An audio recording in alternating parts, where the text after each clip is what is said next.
Amigos de Digital TV Perú, es tiempo de hablar. Les saluda Reinaldo Aragón.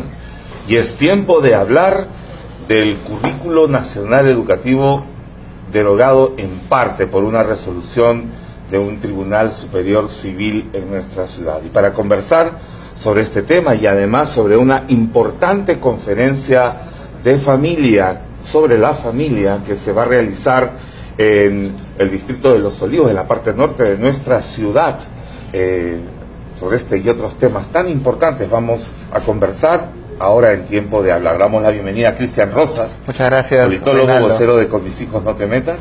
Gracias. Bienvenido, Cristian. También está el abogado Alejandro Muñante, de la red de abogados pro familia. Muchas gracias, Reinaldo, una vez más, muchas gracias a todos.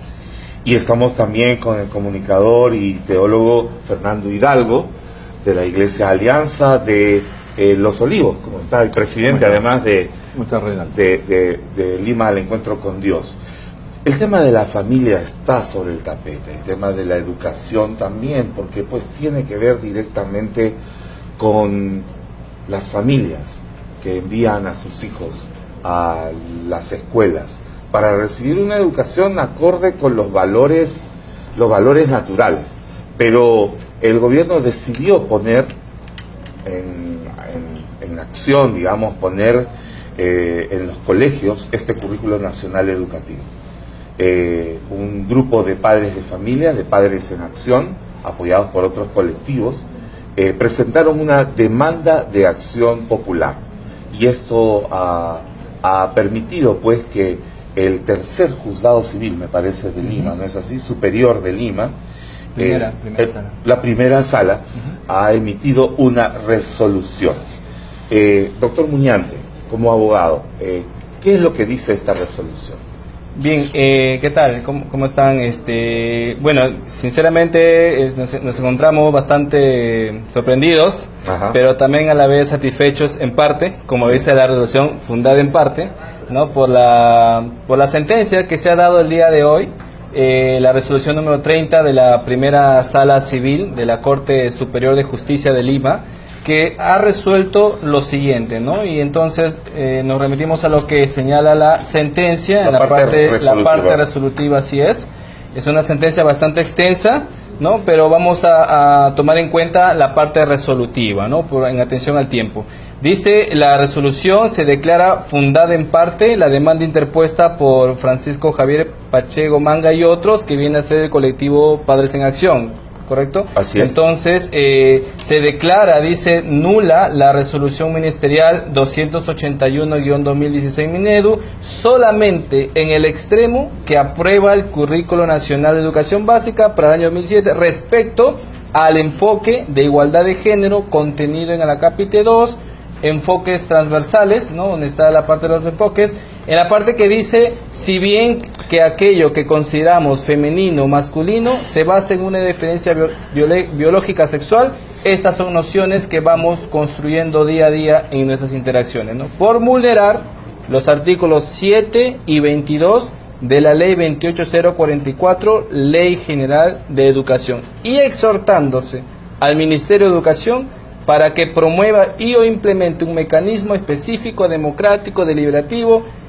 transparente y efectivo para que la sociedad y los padres de familia participen bajo las diversas modalidades en la formulación de las políticas públicas de educación, ¿no? Entonces, eso es lo que señala la sentencia, ese es el fallo de esta sentencia que finalmente se ha dado el día de hoy.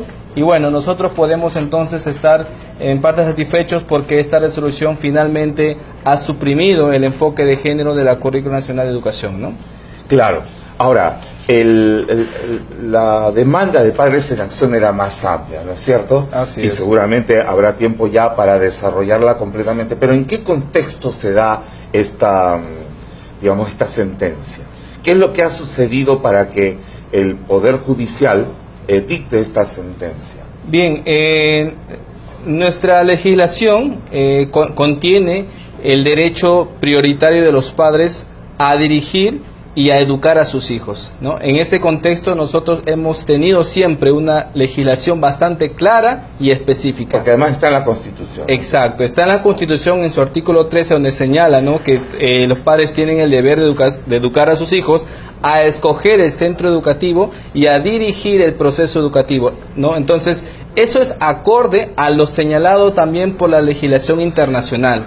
Los tratados internacionales como la Declaración Universal de los Derechos Humanos y el Pacto Internacional de los Derechos Civiles y Políticos señalan claramente que los padres tienen este deber y este derecho prioritario, que no se le puede vulnerar por una ley o por cualquier norma que un Estado se atribuya de manera arbitraria, ¿no? En ese sentido tenemos todo un marco internacional que protege el derecho de los padres. Tenemos el marco constitucional en su artículo 13 que señala y ampara el derecho de los padres, y también tenemos un marco específico que es la ley especial, que precisamente la que hemos señalado, la Ley General de Educación. Vamos a ir a la Ley General de Educación, pero Cristian Rosas, como analista del tema internacional además, uno de los argumentos que se dicen es que el Perú, con este enfoque de género que estaba vigente, pues estábamos acorde con, digamos, la corriente internacional positiva para enseñar igualdad, no discriminación a los jóvenes en las escuelas. ¿Cuál es tu opinión al respecto? Bueno, el discurso que ha manejado esta ideología ha sido un discurso bastante falaz, pero a la vez bastante simpático, ¿no? Y ha engañado a muchas personas. Inclusive ha confundido a muchísimos ciudadanos pensando que gracias al enfoque de género se logra una igualdad en trato de oportunidades. Pero me gusta lo mencionado por Alejandro, porque en 1959, cuando se hizo la Declaración de los Derechos del Niño, en el principio 7 se establece que el interés superior del niño es en prioridad de los padres de familia interpretar, y ahí ya se habla que el niño tiene derecho a una educación en igualdad de oportunidades. En otras palabras, la gran victoria de la igualdad de oportunidades ante el Estado es como consecuencia de un enfoque de derechos humanos. El género es una etiqueta que aparece como consecuencia de una teoría sociológica, y esa etiqueta no nos ha dado ningún derecho, no ha adquirido, no ha progresado nada, simplemente ha querido revisionar la historia y tratar de confundir a las personas haciendo creer que la igualdad de género garantiza la igualdad de oportunidades, cuando eso ya está ganado desde el 59. ¿Cuál es la diferencia entre Muy bien. igualdad de género e igualdad de oportunidades? Justo en la diferencia está la clave para entender el asunto.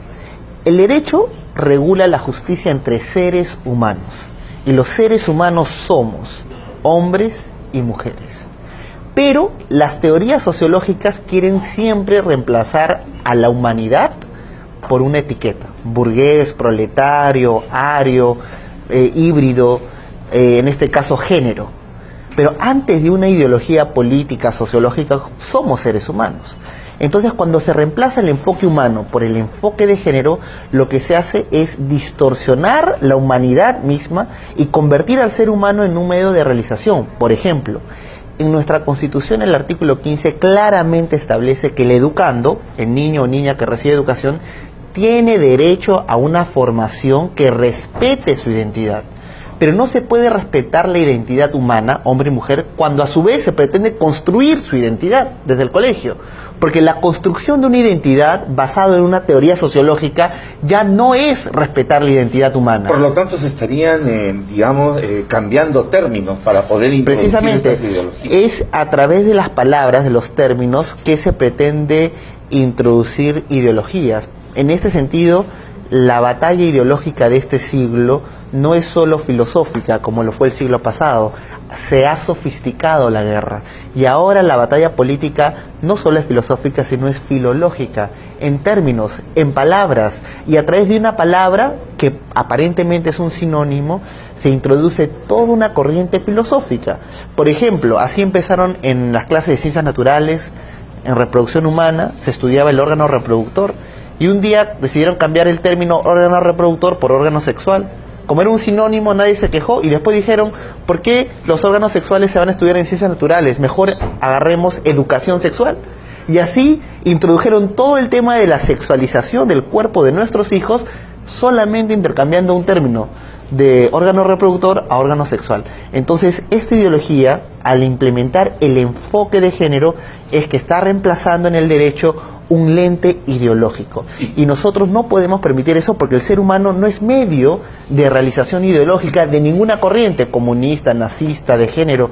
No somos. El ser humano es el fin supremo del Estado, no es un medio de realización. Y para terminar, nosotros nos alegramos como sociedad civil, como activistas pro familia, pro vida, porque esta resolución da luces de algo que todos conocemos, y es que ninguna mentira es eterna.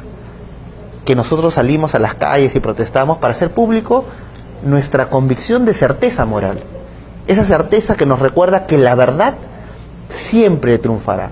A veces habrá un paso atrás, 2 pasos adelante, pero nosotros estamos confiados, más allá del resultado, porque eso lo puede apelar el gobierno, puede modificar, pero lo que finalmente esto lo que nos transmite es que vale la pena luchar por la verdad. Y hablando de esta situación de género, de cómo se están introduciendo estos enfoques, Fernando Hidalgo, que además es comunicador y un especialista en el tema de familia, esto afecta a la familia, ¿no? Es decir, todas estas teorías y posturas ingresan a la familia por los medios de comunicación, ¿no? La televisión, los medios impresos, que uno cuando sale y sin querer se entera de cosas, cuando está esperando el colectivo, el micro, el taxi, en una esquina donde están colgados los diarios, ¿no?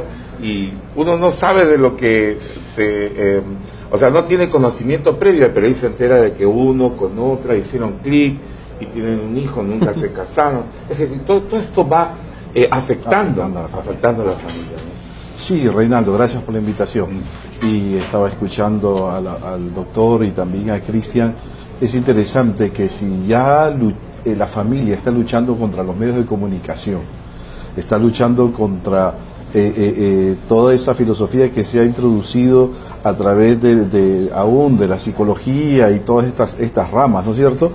Tener que luchar contra el Estado, y que nos quiere imponer sus puntos de vista y quiere que nosotros los adoptemos, ¿no es cierto?, en nuestros colegios, en nuestras escuelas, y que nuestros hijos lo adopten. Eso es lo más peligroso.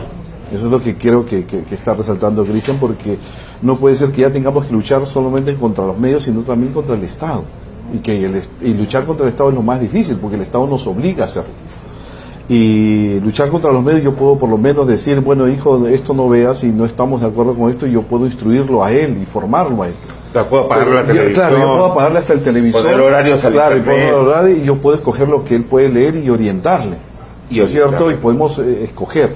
Pero cuando el Estado me impone algo y me impone su filosofía a través de nuestra educación, ahí es el problema. Ahí viene el problema.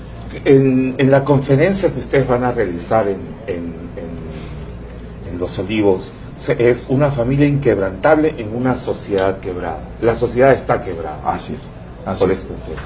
Así es. Ese es el asunto. La sociedad es el reflejo de lo que ocurre en la familia. Tú lo sabes. Y entonces lo que viene pasando en nuestra sociedad en estos días es un poquito el reflejo de lo que viene ocurriendo en la familia. Entonces, si la sociedad está quebrantada, es porque las familias están quebrantadas. Y si está quebrantada la familia es porque el corazón de los seres humanos está quebrantado. Entonces ese es el gran problema. Entonces lo que queremos nosotros es ayudar a las familias. Por eso este Congreso de la Familia que estamos realizando en nuestra iglesia, porque lo que queremos es fundamentalmente fortalecer el concepto de familia tal como lo instituyó Dios, porque al final de cuentas la familia no fue instituida por ningún Estado, sino lo instituyó Dios. Entonces tuvo un origen que el origen no partió de los hombres, ni del Estado, ni de la sociedad, ni de los gobiernos. Inclusive las familias antes que la iglesia, ¿no? Así es, inclusive antes que la iglesia. Antes que la iglesia. Bueno, vamos aprendiendo cada vez un poco más aquí. Es tiempo de hablar, vamos a hacer una pausa y retornamos en un instante sobre esto que está sucediendo en estos días en nuestro país y que afecta tremendamente la situación educativa también que vivimos, ¿no?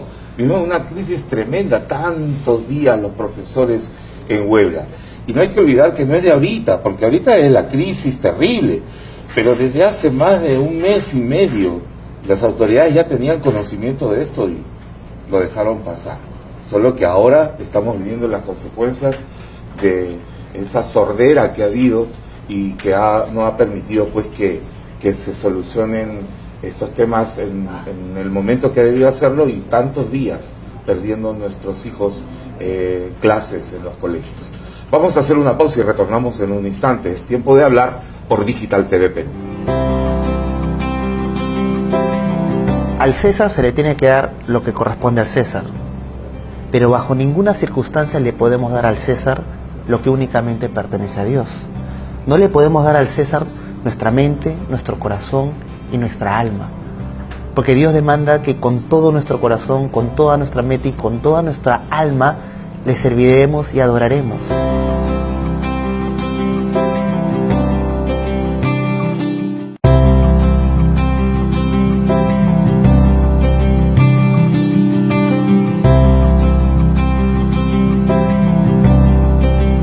Bueno, sí, estamos aquí en tiempo de hablar por Digital TV Perú y comentando la sentencia de la Corte Superior de Justicia de Lima, la primera sala civil. Mientras los abogados, por supuesto, de ambas partes estudian el tema para ver los puntos específicos, pero lo que queda claro es que la Corte de Justicia ha dicho: hey, esta parte, esta mención que se hace sobre igualdad de género es derogada, eso ya está derogado, ¿no es cierto? Y lo que hace es llama al Estado a poner el tema de género sobre la mesa, ¿no es cierto? ¿Qué es lo que dice en la sentencia, en la parte final? Dice que debe convocarse el Ministerio de Educación, debe convocar, exhortar, ¿no es cierto? Exhorta al Ministerio de Educación para que promueva y o implemente un mecanismo, además lo dice, ¿no?, específico, democrático, deliberativo, transparente y efectivo, para que la sociedad y los padres de familia participen bajo las diversas modalidades en la formulación de las políticas públicas en educación. Algo que no ha sucedido. Así es. Los padres de familia podrían preguntarse: ¿esto es un capricho de la sala? ¿Se han inventado un derecho nuevo? ¿Han resuelto algo que estaba en el limbo, quizás, no? Y la verdad es que no. Lo que ha hecho la sala es decirle al Estado: hey, Estado, tú tienes una ley que te rige, cíñete a esa ley. Entonces, lo que los padres de familia tienen que entender es que lo que ha hecho la sala civil es simplemente darle la importancia y la valoración a lo que ya estaba regulado, que es el derecho de consulta a los padres de familia en la Ley General de Educación. Entonces, debemos, para poder entender la dación de la sentencia en el contexto actual, debemos entender qué cosas señalaba la Ley General de Educación, por lo cual los padres de familia se vieron obligados a presentar una demanda de acción popular. Correcto. Entonces, ¿qué se señala en la ley? En la Ley General de Educación, que está vigente, ¿no es cierto? Exacto, la Ley General de Educación rige al Ministerio de Educación y a la elaboración de las políticas públicas, que involucra a todos. La Ley General de Educación está sobre el currículo. Claro, la Ley General de Educación nos plantea los parámetros y las directrices para poder desarrollar un currículo. Entonces, en la Ley General de Educación, en el artículo 7 señala claramente, no voy a leer todo el contenido de la norma porque podríamos ampliarnos demasiado, pero lo esencial, el artículo 7 de la Ley General de Educación, que usted lo puede buscar en Google o puede comprar la ley en una librería, señala que el proyecto educativo nacional que involucra el currículo, involucra todas las bases, se construye y desarrolla en el actuar conjunto del Estado y de la sociedad a través del diálogo nacional, del consenso y de la concertación política a efecto de garantizar su vigencia. Dicen, su formulación responde a la diversidad del país, no solo lo que piensa una minoría, sino también atendiendo a la mayoría. ¿Por qué? Porque somos una democracia, ¿correcto?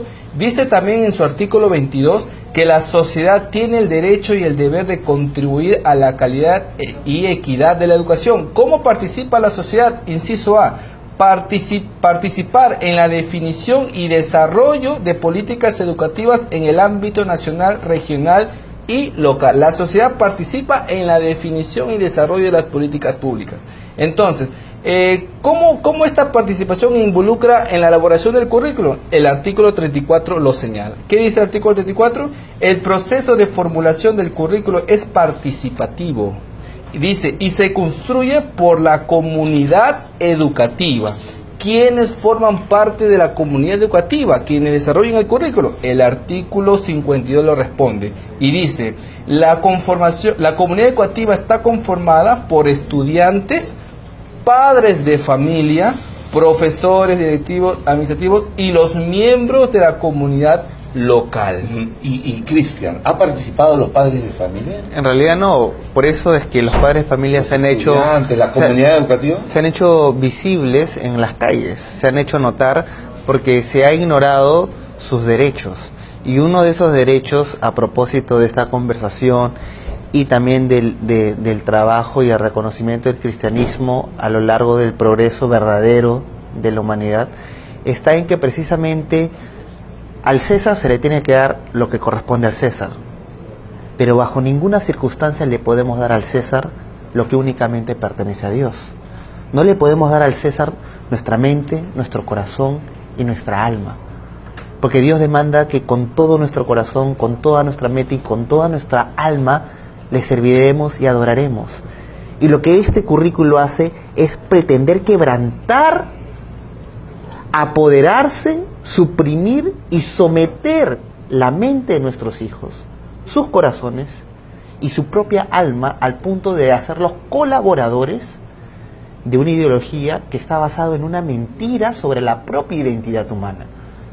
En ese sentido... ¿Cuál es esa mentira? La mentira es esta propuesta ideológica que dice que el sexo con el cual hemos sido creados y está plasmado de forma majestuosa en los cromosomas, en el ADN, en la composición cerebral, en los genitales, en los huesos, en la epigenética, es permanente. Uno es hombre o es mujer, ni siquiera se nace, porque desde antes que nazcas, en el momento de la concepción, con el ADN ya eres. Definitivamente sale XY o XX en tu cara genética. Por eso a los meses nomás la ecografía se ve si es hombre o mujer. Y aun cuando mueres y te conviertes en una momia y pasa 3000 años, tus huesos dan testimonio de tu identidad. El ser humano ontológicamente, existencialmente es hombre o mujer. Claro, cuando esa identidad... Cuando se encuentra una momia, pues se sabe si era hombre o mujer. Claro, o sea, al margen si el ser humano se mutila, claro, y se disfraza de mujer o se implementa siliconas, una gota de sangre va a revelar la verdad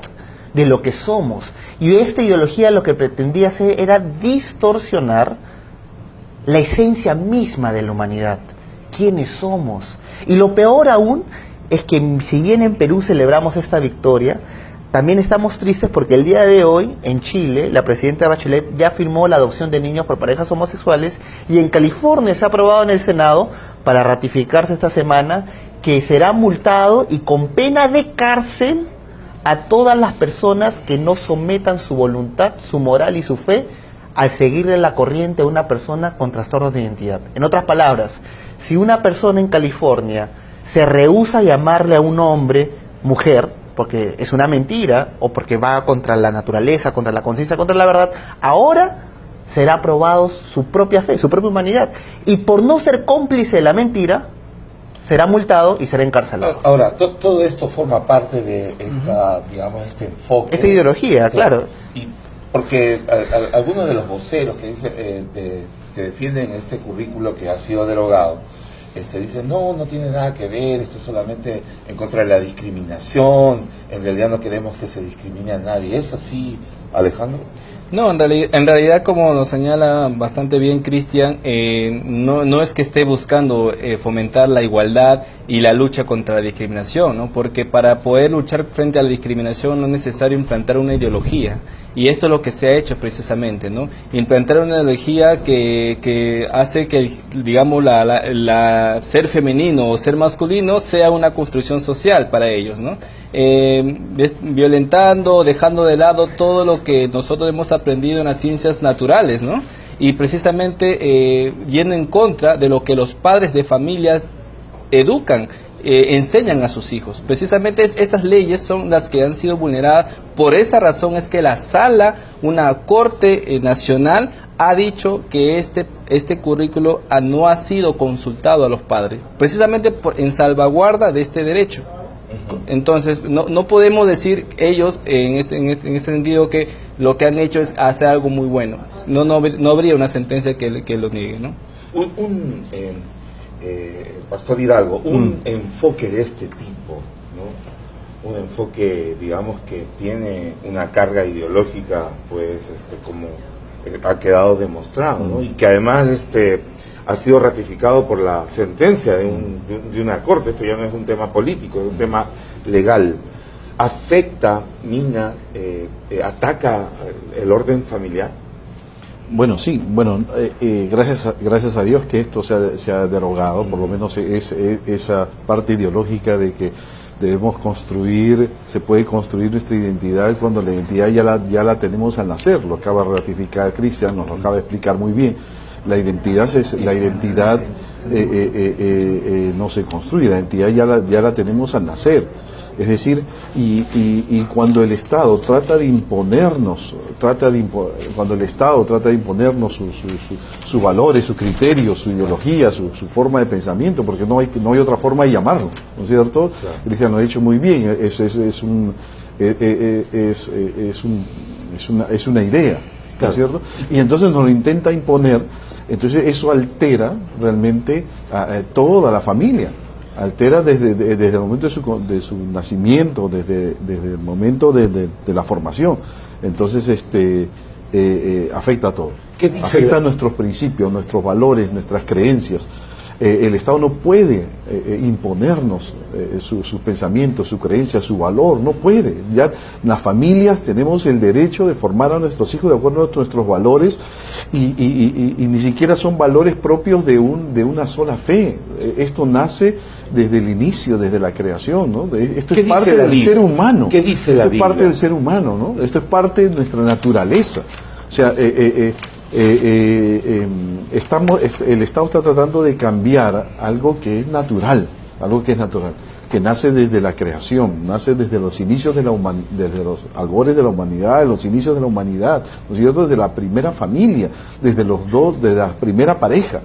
Desde Adán allí, Eva, ¿no es cierto?, surge Adán y Eva, ¿no? Desde la creación, porque Dios creó un hombre, Dios creó una mujer, y desde ahí, pues entonces surge toda la humanidad. Dios no creó una tercera opción, no la creó. Entonces, creo que esto es algo no solamente que nace en la naturaleza y de nuestro Creador, sino también es parte de lo que nosotros creemos.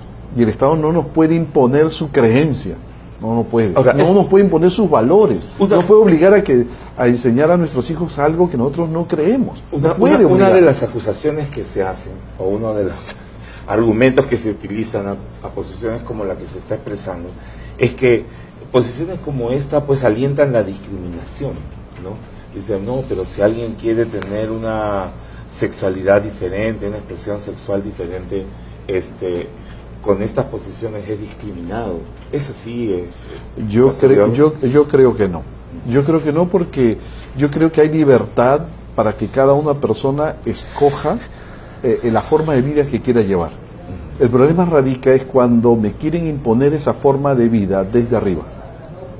Ese es el gran problema. Desde el poder. Yo puedo discrepar de esa persona que piensa diferente a mí. Así que, ¿no es cierto? Yo puedo discrepar, discrepar y te respeto, claro, por la forma de vida que quieras llevar y la conducta que quieras tener. Pero eso no significa que yo la apruebe, ni siquiera que yo me vea obligado a opinar y de que, bueno, todos debemos ser igual a ti, ¿no es cierto? Y que si yo pienso contrario a ti también te estoy discriminando. No. Yo creo que estamos en un país democrático con mucha libertad, pero no quiere decir que tú me impongas tu forma de pensamiento. Y tampoco significa que lo tuyo, tu forma de pensar sea lo correcto. Dame libertad de poder juzgarte, criticarte, ¿no es cierto? Y en esa libertad poder corregirnos y convivir también, aunque pensemos de diferente manera. Interesante lo que estamos escuchando acá. Vamos a complementar las ideas en la parte final de nuestro programa. Ahora vamos a hacer una pausa. Esto es Tiempo de Hablar y esto es Digital TV Perú. Volvemos en un instante. Justamente eso es lo que estamos queriendo hacer nosotros, a través de nuestra iglesia, en el sentido de proteger la familia, a través de la instrucción, de la enseñanza de lo que es familia, de lo que es la verdadera identidad, ¿no? Tal como hemos sido creados.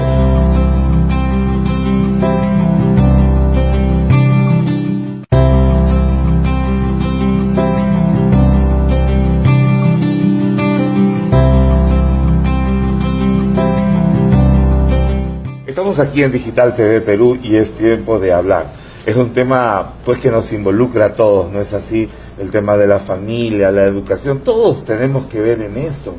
Y cuando alguien desde el poder, desde el gobierno, trata de imponernos una visión de las cosas, pues esto provoca que los padres de familia que siempre han vulnerado sus derechos hayan salido no una ni dos, sino innumerables veces. No solamente en Lima, sino en todo el país. No solamente a marchar, sino a expresar su opinión, ¿no? Con Mis Hijos No Te Metas, Cristian, Así es. ha sido una expresión, junto con otros colectivos y Claro. otras expresiones también en contra de estas imposiciones. Así es, y yo creo que es la expresión de la humanidad, porque nosotros apelamos a lo que es más esencial. No, ni siquiera apelamos a una teoría política, a un partido político, a un grupo de personas, a una creencia. Como bien lo dijo el pastor, lo que nosotros defendemos es la mismísima naturaleza, que no es nada más que la creación, que no es nada más que la ciencia. La ciencia es el estudio de la creación, no es ni más ni menos. Y precisamente al defender la creación, al defender la naturaleza y al defender la ciencia, estamos ratificando nuestra voluntad humana de permanecer en una época que respeta la verdad. Nos resistimos a ingresar a una etapa de la historia post-verdad y post-humana. Y gracias a Dios que en el Perú ha funcionado una resistencia moral, verdaderamente moral. Porque recordemos que si bien la democracia es un método interesante en el gobierno y en la política, y si bien también el sistema jurídico y las leyes cumplen una función en regular la justicia, ni lo legal es sinónimo de la justicia, ni lo democrático es sinónimo de lo moral. Entonces, ¿cómo hacemos para que la ley sea justa? No hay justicia que no esté fundamentado en la verdad. Porque aquella justicia que es verdaderamente justa es justa y veraz a la vez. Como le decía el profeta Isaías en la Biblia, los juicios del Señor, de Dios, que son perfectos, son justos y verdaderos a la vez. No puede existir una justicia fundamentada en una mentira. Por ejemplo, en el régimen nazi, que era legal el exterminio de los judíos, basados en una mentira. ¿Qué mentira? Que eran inferiores, subhumanos. Eso no es justicia, Era una raza por más inferior. legal que sea. Igual la democracia, por más mayoría, minoría, métodos, plebiscitos, reivindicaciones que se pueda hacer en un congreso u otro congreso, el hecho de que algo sea democrático no lo hace necesariamente moral y bueno. Por eso todo el régimen nazi fue democrático, pero carente de moral. Lo que hace un gobierno, una sociedad justa, moral, correcta, es precisamente la reacción genuina, sincera y real de una población que se resiste ante la tiranía de la mentira. Bien, yendo a al currículo que ha sido derogado y a esta sentencia, lo que debe hacer la ley lo que debe hacer el Ministerio de Educación es respetar la ley de educación. Así es, Reinaldo. Que has mencionado una parte, doctor Muñante, pero hay otras consideraciones que hay que tener en cuenta. Exacto. El reglamento de la Ley General de Educación señala claramente también que el Currículo Nacional de Educación Básica es la base de la política pedagógica nacional y este está fundamentado en un diagnóstico de la realidad sociocultural y económica. ¿Qué quiere decir? Que el currículo tiene que recoger todas las posiciones, tiene que respetar todas las creencias, principalmente de los padres, porque ellos son los que trasladan sus creencias y su formación a sus hijos. Y es más, dice bien claro que el currículo no debe contradecir lo que enseña el padre. Exacto, el currículo dice bien claro el reglamento, el artículo 27, que el currículo es flexible. ¿Qué quiere decir? Que puede ser mejorado. Sin embargo, hemos visto que un Ministerio de Educación bastante rígido, bastante arbitrario. Y además, quiero también señalar lo siguiente. El mismo artículo 27 en su último párrafo señala la aprobación o modificación de su enfoque Dice, se realiza sobre la base de un proceso de consulta, Reinaldo. Interesante, o sea, está ahí clarísimo y específico, ¿no? El enfoque tiene que ser consultado. ¿Se consultó? ¿Y dónde? No, por eso es ilegal. Hacemos la pregunta, ¿dónde está esa consulta? ¿Dónde está? ¿Cuándo se hizo? Y importante también reflexionar sobre lo siguiente. ¿Por qué es responsabilidad de los padres la educación y no del Estado? Porque el Estado no tiene la capacidad de procrear. Somos los seres humanos, los padres familia. Por lo tanto, ellos no pueden hacer un pedido de potestad, de patria potestad sobre nuestros hijos. Los ciudadanos no somos súbditos. Los ciudadanos somos el fin supremo del Estado. Entonces es triste cuando los gobernantes de cualquier nación del mundo asumen que el ciudadano en realidad es un súbdito, es un esclavo, es un medio de realización, porque a veces la clase política le da soroche, ¿no? Y tiene complejo de superioridad y piensa que tiene que diseñarnos a la imagen y semejanza de sus ideas, y pierden el sentido de lo que es el servicio público, la res pública, la cosa pública.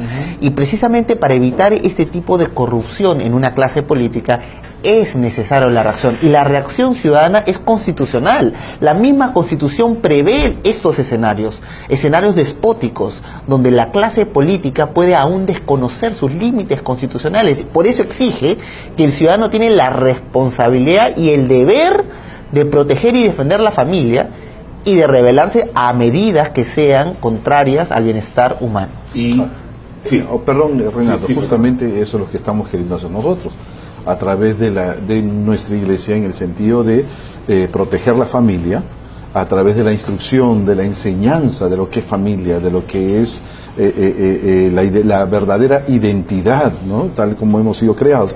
Y por eso nuestra necesidad de fortalecer la familia en nuestro Congreso de Familia, porque es nuestro rol, es nuestra tarea, ¿no es cierto?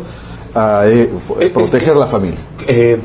Vamos a hablar sobre este Congreso de Familia. ¿Cuándo es y dónde se va a hacer? Este Congreso de Familia es en la Iglesia Alianza Cristiana y Misionera de Los Olivos, en la avenida Alfredo Mendiola 3435. Se va a estar llevando a cabo desde este miércoles 30 de agosto hasta el domingo 3 de septiembre. Entonces ustedes pueden acercarse allí, participar, habrán diversos talleres, diversos temas que se van a tocar, que han de fortalecer la familia, han de fortalecer el hogar, han de fortalecer lo que nosotros creemos que es lo que la naturaleza nos ha dado, ¿no es cierto? Y los valores y las creencias que tenemos y que son vitales para que la familia esté sólida, sana, y de esa manera nuestra sociedad esté sana. Una familia inquebrantable en una sociedad quebrada. ¿No? Es el título de la Ese es el título de la Hay conferencia. diferentes conferencistas, ¿no? Sí, va a estar con nosotros el reverendo Javier Cortázar, el reverendo Wilson Chávez, el reverendo Gustavo Chean, que van a estar compartiendo en esos días los diversos temas. Son expertos en familia, ¿no es cierto? Y también van a estar diversos talleristas que van a estar dando diversos temas, talleres que han sobre manejo de recursos económicos, un poco el conflicto en la familia, cómo ayudar a una pareja cuando hay conflictos en el matrimonio, el poder del perdón en el hogar, cuando hay dificultades, cuando hay peleas, ¿no? Temas como estos se van a estar tocando en el Congreso de la Familia. Sí, Yo quería complementar y felicitar ese tipo de iniciativas eclesiales, porque si nosotros hacemos un genuino resumen de los verdaderos logros en la historia humana, precisamente es la iglesia cristiana que se plantó en la historia en la verdad. Por ejemplo, para hacer un breve resumen, ¿no? Fue Wallace con William Wilberforce, ¿no? John Wallace, ingleses, que fundamentados en su fe cristiana dijeron: Dios nos hizo a todos en su imagen y semejanza, por lo tanto todos somos dignos, y el negro no puede ser esclavo, hay que abolir la esclavitud. Y ellos se levantaron solos, dos, contra todo un sistema. Lucharon no un año ni dos, lucharon como legal, 3 décadas. ¿No? Estatal, ¿no? Estatal, económico, corporaciones transnacionales de la esclavitud, imperios, pero dos personas fundamentadas en una fe inquebrantable que es la verdad. Lucharon contra aquellas teorías que decían que hay un darwinismo social. O sea, hay un ser más evolucionado que el otro que daba una justificación moral. Esa mentira se rompió gracias a la iglesia cristiana. No solamente ahí, en Estados Unidos, en Abraham Lincoln, cuando luchó por la libertad, recordando lo que dijo el profeta Isaías: los juicios del Señor son justos y verdaderos. No solamente Abraham Lincoln, el reverendo Martin Luther King Jr., que estamos recordando la segregación, anteayer, claro, lo que él declaró. y no solamente ellos, los misioneros presbiterianos, bautistas, que lucharon por los derechos de la mujer, diciendo que hombre y mujer fuimos a la imagen y semejanza de Dios. Estos logros históricos del verdadero desarrollo humano han querido ser secuestrados por grupos feministas, por teorías sociológicas, políticas, ideologías, y quieren cambiar la historia. Por eso yo creo que vale la pena asistir y buscar la dirección de la iglesia, porque el mensaje de la iglesia es eterna. Así es. ¿Y cuál es la página web donde se puede tener la información? En la página web es Iglesia Alianza Cristiana Misionera losolivos.org. Entonces pueden ahí buscar. También. Y en el Facebook también, y así Los Olivos, y pueden encontrar toda la información acerca de esta conferencia. Una familia inquebrantable en una sociedad quebrada. Bueno, estamos terminando este programa examinando lo que ha resuelto la Sala Civil. No es cierto, tenemos por supuesto para seguir hablando, pero no nos hemos quedado en el análisis, sino en la propuesta. Se puede trabajar en hacer familias inquebrantables en una sociedad, como usted está viendo, pues no le tengo que decir más. Ha sido tiempo de hablar aquí en Digital TV Perú. Gracias, Cristian Rosas. Gracias, Alejandro Muñante. Gracias, Pastor Fernando Hidalgo, por habernos acompañado, y gracias a ustedes por habernos visto también. Esto es Digital TV Perú, el futuro hoy. Gracias por habernos acompañado.